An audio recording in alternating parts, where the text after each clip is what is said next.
अस्सलाम वालेकुम। Asia 41 news के साथ में हूँ आपकी मेजबान अन्ना आवाज। खबर शामिल करते हैं शोरकोट से।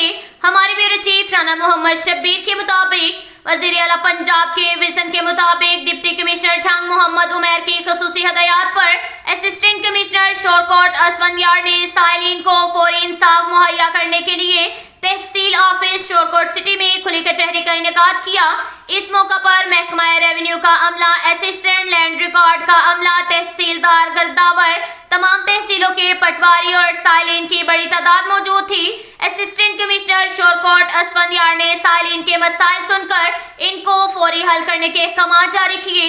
इस मौका पर असिस्टेंट कमिश्नर शोरकोट असफंदियार ने सहाफियों के साथ गुफ्तगू करते हुए कहा है कि वजीर आला पंजाब के विजन और डिप्टी कमिश्नर झंग मोहम्मद उमैर की हदायत पर शोरकोट में अवामुन्नास को ओपन डोर पॉलिसी के तहत ज्यादा से ज्यादा रिलीफ फराहम किया जा रहा है।